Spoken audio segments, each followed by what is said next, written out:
Berita Sumsel 24 jam hari ini. Tim gabungan Satpol PP Provinsi Sumatera Selatan kembali menggelar operasi justisi di perbatasan jalan masuk kota Palembang, tepatnya di Jalan Gubernur Haji Bastari, Kecamatan Jakabaring, Palembang, Senin 21 September 2020. Dalam operasi penertiban itu, puluhan warga terjaring tidak menggunakan masker.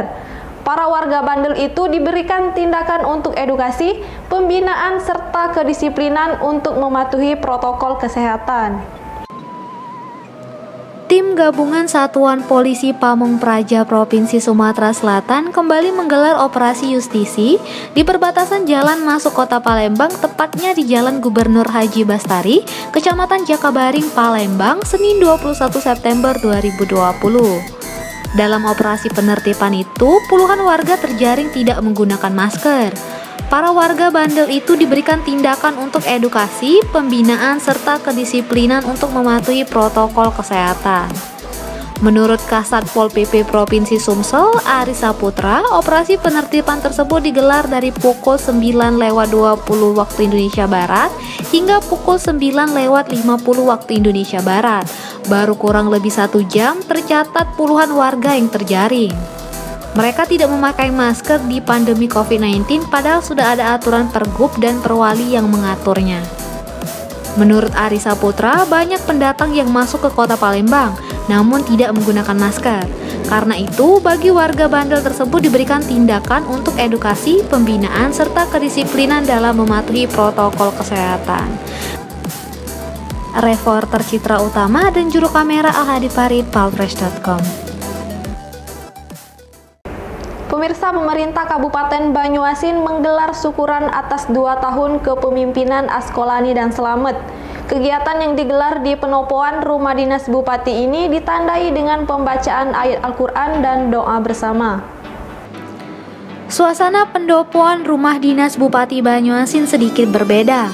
Ratusan warga berkumpul untuk membacakan surat Yasin dan doa bersama. Kegiatan yang digelar secara sederhana ini sebagai tanda syukur atas kepemimpinan Bupati Banyuasin Haji Askolani dan Wakil Bupati Slamet yang dinilai sudah banyak keberhasilan dalam membangun Banyuasin. Tokoh masyarakat sekaligus Dewan Adat Kabupaten Banyuasin Haji Nur Muhammad mengakui keberhasilan Askolani Slamet dalam mewujudkan Banyuasin bangkit, adil, dan sejahtera dalam 2 tahun ini sudah banyak yang telah dicapai. Salah satunya 7 jalan poros yang menghubungkan antar kecamatan sedang dibangun cor beton. Dulu sulit dilewati, sekarang jalan sudah lancar tanpa ada hambatan lagi.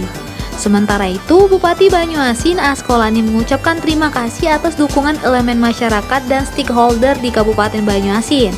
Pada kepemimpinan 2 tahun ini telah berhasil membawa Banyuasin bangkit, adil, dan sejahtera. Alhamdulillah syukur, pas tanggal 18 September 2020 ini pas 2 tahun kepemimpinan saya dengan Pak Selamat Sumsel.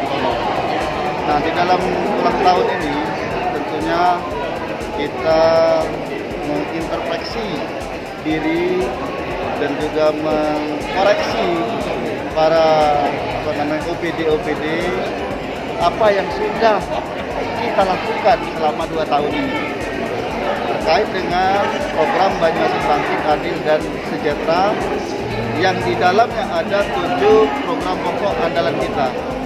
Dari 7 program pokok andalan kita ini, bidang infrastruktur, bidang kesehatan, bidang pertanian, bidang pendidikan, bidang pemerintahan, dan bidang program-program religius yang kita canangkan di Banyuasin. Reporter dan juru kamera Budi Alamsyah, palfresh.com. Calon Bupati Ogan Ilir Pancawijaya Akbar Mawardi Yahya melakukan kunjungan silaturahmi kepada warga. Tujuannya tiada lain memperkenalkan diri sebagai calon kepala daerah menggantikan kakaknya Ahmad Wazir Nopiadi Mawardi Yahya. Calon Bupati Ogan Ilir Pancawijaya Akbar Mawardi Yahya melakukan kunjungan silaturahmi di 5 desa di Kecamatan Pemulutan Barat, Kabupaten Ogan Ilir. Tujuan silaturahmi sendiri sebagai ajang memperkenalkan diri untuk maju dalam pertarungan memperebutkan kursi nomor 1 di Kabupaten Ogan Ilir. 5 desa yang dikunjungi Panca yakni Desa Kamal, Sarang Elang, Sukamarindu, Sri Banding, dan Pulau Negara. Sementara itu, Ketua Pemenangan Calon Bupati Panca Ardani, Noviadi Mawardi mengatakan jika masyarakat memilih Panca Mawardi Ardani, maka memiliki visi misi jelas untuk mensejahterakan masyarakat. Dia menilai saat ini APBD Kabupaten Ogan Ilir sudah mencapai 1,6 triliun rupiah. Dengan dana tersebut sudah seharusnya Kabupaten Ogan Ilir memiliki pembangunan yang sangat pesat. Reporter dan juru kamera Muhammad Wijan, palfresh.com. Berita terakhir Sumsel 24 jam hari ini. Kebangkitan Jawara dan Pengacara atau Bang Japar Komando Daerah Sumatera Selatan menggelar silaturahmi ke Istana Adat Kesultanan Palembang akhir pekan lalu. Kedatangan Bang Japar Komda Sumatera Selatan dipimpin Komandan Daerah Bang Japar Komda Sumsel Iskandar Sabani diterima Sultan Mahmud Badarudin IV Jayawikrama Raden Muhammad Fawaz Diraja. Dalam pertemuan itu, SMB 4 dan Bang Japar sepakat untuk saling bersinergi dalam ragam kegiatan dan program yang akan mereka gelar. Kebangkitan Jawara dan Pengacara atau Bang Japar Komando Daerah Sumatera Selatan menggelar silaturahmi ke Istana Adat Kesultanan Palembang akhir pekan lalu. Kedatangan Bang Japar Komda Sumsel dipimpin Komandan Daerah Bang Japar Komda Sumsel Iskandar Sabani diterima Sultan Mahmud Badarudin IV Jayawikrama RM Fawaz Diraja. Dalam pertemuan itu, SMB 4 dan Bang Japar sepakat untuk bersinergi dalam ragam kegiatan dan program yang akan mereka gelar. Dalam kesempatan tersebut, SMB 4 menjelaskan mengenai sejarah Kesultanan Palembang Darussalam dan menunjukkan silsilah dirinya di Kesultanan Palembang Darussalam.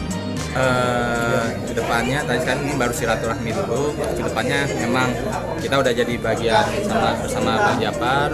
Kita akan saling support. Nanti mungkin kalau misalnya ada MOU terus mungkin kedepannya akan dilaksanakan. SMB 4 juga mengapresiasi silaturahmi Bang Japar Komda Sumsel ke Istana Adat Kesultanan Palembang Darussalam. Sedangkan Komandan Daerah Bang Japar Komda Sumsel Iskandar Sabani menilai visi dan misi Kesultanan Palembang Darussalam dan Bang Japar ada kesamaan. Hari ini adalah angka awal pertama Bang Japar Kebangkitan Jawara dan Pengacara Komando Daerah Sumatera Selatan bersilaturahmi dengan Sultan. Saya lihat visi dan misi kita hampir sama. Salah satunya melestarikan adat budaya lokal yang Islami. Nah, yang Islami itu karena di situ Palembang Darussalam, berarti kan Palembang yang ya Islami yang dan lain sebagainya. Nah ini kita lihat ada kesamaan. Apalagi ini adalah Kesultanan Palembang Darussalam itu kesultanan yang sangat Islami. Pasti ada ulamanya. Kuburan sultan sebenarnya pasti ada kuburan ulama. Nah itu saya lihat ini memang sultan ini, apalagi sultan ini hafiz Quran. Memang orangnya sangat Sultan Mahmud Badarudin II kan. Itu kan. Dan turun-turunnya ke Sultan Mahmud Badarudin IV. Saya lihat beliau ini sangat low profile. Sangat kadang gerak-gerakan dia itu memang betul-betul untuk melestarikan adat budaya. Reporter dan juru kamera Dudi Oskandar melaporkan untuk palfresh.com. Demikianlah berita Sumsel 24 jam hari ini. Saya Sri Devi, sampai jumpa.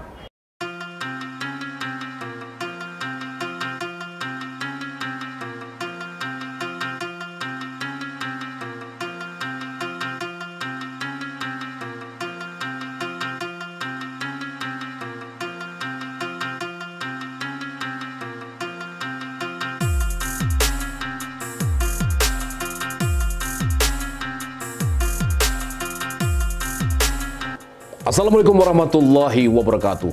Sahabat pemirsa, sahabat-sahabat pecinta dunia misteri, sahabat-sahabat pecinta dunia spiritual dan metafisika. Saksikan penampilan kami di dalam membongkar rahasia-rahasia di dunia metafisika dan rahasia-rahasia di dunia supranatural dalam tayangan Ternyata Bukan Mistis. Saksikan hanya di Palfresh Official channel YouTube.